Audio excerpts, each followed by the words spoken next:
Et donc, on reprend l'exercice qu'on avait sur les séries de Fourier, et on va faire l'exercice, enfin la question numéro 2, et on considère donc une fonction f qui est de périodique, de R dans R, telle que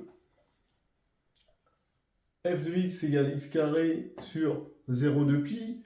Qu'est-ce que je remarque? Déjà, je remarque que f n'est pas continu, notamment les points de discontinuité sont les 2 capis, évidemment. En effet, au niveau des points de la forme de capi, eh ben, on a évidemment f de 2 capi qui serait égal à f de 0, puisqu'elle est 2 pi périodique, et du coup, ce serait égal à 0. Par contre, la limite à gauche, c'est-à-dire lorsque x tend vers 2 capi, x plus petit que 2 capi, ce sera la limite, évidemment, comme la fonction est de pi périodique, lorsque x tend vers 2pi, x inférieur à 2pi, et ça, ce sera 4pi carré. Et donc déjà, on sait que on a des points de discontinuité, mais notre fonction reste continue par morceau. Donc, f elle sera continue par morceau, notamment sur les intervalles de la forme 2k pi, 2k plus 1 pi.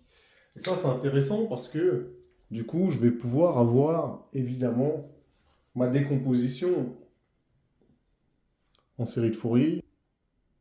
Et je rappelle qu'on aura f de t qui sera égal à limite à gauche plus limite à droite si t égale 2 capi. Et sinon, ce sera f de t sinon. D'accord? Parce qu'on aura la continuité sinon. Et donc, moi, ce qui m'intéresse, c'est de calculer ça. D'accord? Parce que la convergence, d'accord, je m'en occuperai après, ça convergera vers ça. D'accord? Donc, mais je vous le dis tout de suite, comme ça on le sait. Donc, je ne réexplique pas pourquoi. J'ai mon grand T0 qui vaut 2pi. Et donc, je sais que ma série de Fourier associée à la fonction f, ce sera A0 sur 2, somme des AN cos nt plus BN sin nt. Je mets une grosse parenthèse pour qu'on soit sûr que tout ça est bien dans la somme. Et la somme, elle va de 1 à plus l'infini. Maintenant, il faut que je calcule les AN et les BN, tout simplement. Quand on est plutôt bon, on doit savoir le faire. D'accord. Donc, AN, c'est 2 sur T0, intégrale entre 0 et 2pi, d'accord. T carré cos nt dt. T0, c'est égal à 2pi. Donc là, ça va me faire 1 sur pi, a priori.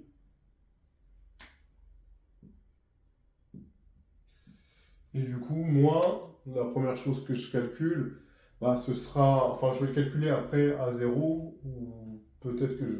Non, on va le calculer, ouais, on va le calculer après. Du coup, je vais mettre à n étoiles, d'accord? Et je calculerai après à 0. Ça, comment je peux intégrer ça? Il faut que je fasse une double intégration par partie. Et donc, grâce à une double intégration par partie, je trouve la primitive suivante.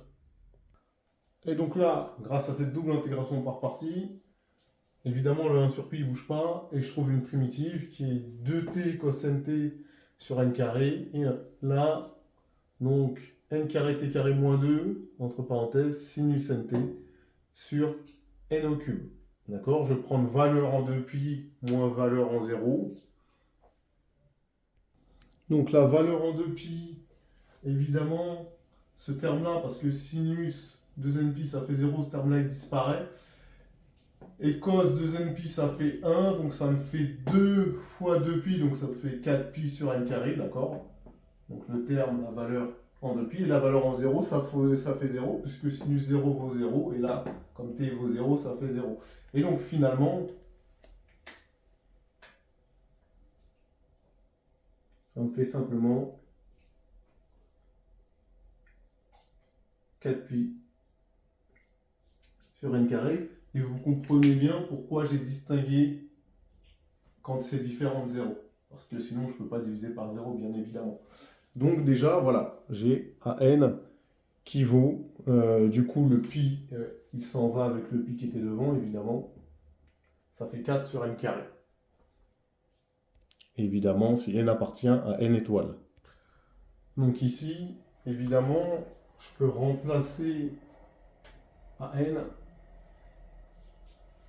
par 4 sur n carré. C'est ce que je fais, évidemment. 4 sur n carré. Ensuite, moi, je vais chercher A0. Et donc, A0, c'est 1 sur pi intégrale entre 0 et 2pi de t carré cos 0t dt. Mais le cosinus des 0, ça vaut 1. Donc, de t carré dt, évidemment, entre 0 et 2pi. Mais vous connaissez une primitive de t carré, c'est t3 sur 3. Donc là, je vais prendre 1 sur pi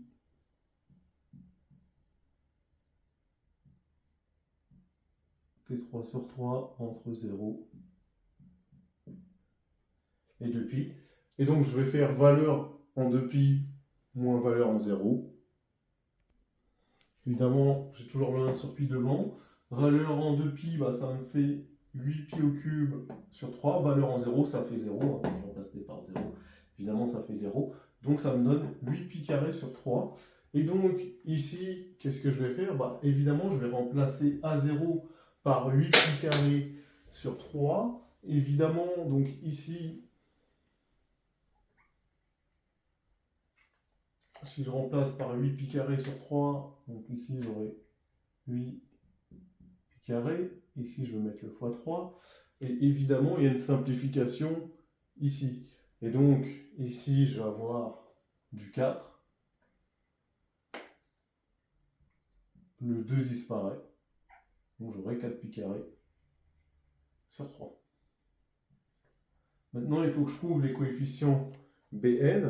Bon, ça ne va pas être très difficile. D'accord, je rappelle la formule de base. 2 sur T0, intégrale entre 0 et 2pi de f de t sinus de pi nt sur T0 dt. On sait que T0 il vaut 2pi, donc là ça se simplifie.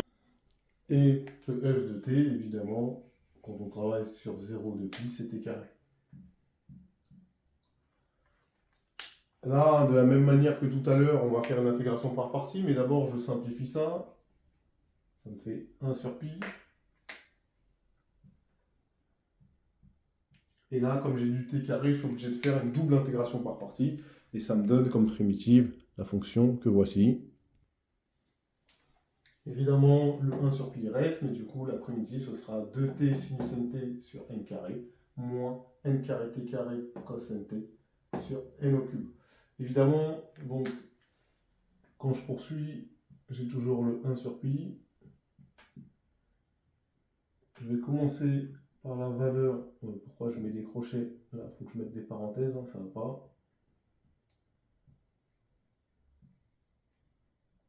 Donc, qu'est-ce que je vais faire? Je vais prendre la valeur en 2pi, d'accord? Donc, vous savez que sinus 2npi, ça fait 0, donc ce terme-là disparaît. Et du coup, ici, bah, ça va être la valeur, vous savez que cosinus 2npi, c'est 1. Donc, il va me rester de cette manière-là, moins n carré, 4 pi carré sur n au cube. Sauf que n carré sur n au cube, lui, il perd et lui, il disparaît. Donc ici, j'ai simplement moins 4 pi carré sur n, d'accord? Et après, je vais prendre la valeur en 0, mais évidemment, là, comme j'ai sinus 0 qui fait 0, ça disparaît. Et là, comme j'ai t qui vaut 0, ça disparaît. Et donc, qu'est-ce qui va me rester? Donc ici, je peux mettre moins 0, il n'y a pas de sujet. Et du coup, qu'est-ce qui va me rester? Bah, simplement, moins 4 pi sur n. Et donc, là, ici, je peux remplacer par moins 4 pi sur n.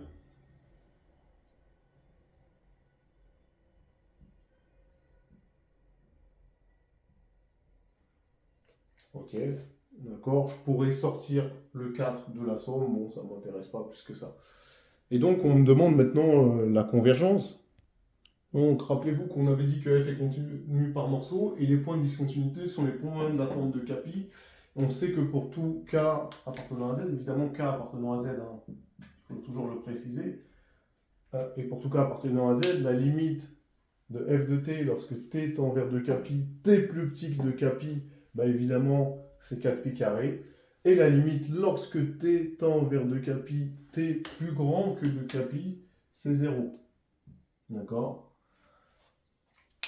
Et du coup, les limites sont finies. Donc f converge vers, évidemment, ce qu'on a vu précédemment. Enfin, c'est pas f qui converge, hein, c'est la série de Fourier associée à f converge. D'accord? Vers, et là, je vais vous dire vers quoi ça converge. Donc, j'ai la série hein, qui sera égale à, évidemment, limite à droite plus limite à gauche sur 2 au niveau des points de discontinuité. Parce qu'on a des limites finies, attention, hein, c'est important d'avoir des limites finies. Et ça, évidemment, qu'est-ce que ça fait? Bah, ça me fait 2π carré. D'accord? Si t est de la forme de kπ avec k appartenant à z, et sinon, ce sera égal à f de t. Et ben voilà, on a vu les séries de Fourier. J'espère que vous avez apprécié. Mets un petit j'aime si tu as apprécié. À bientôt.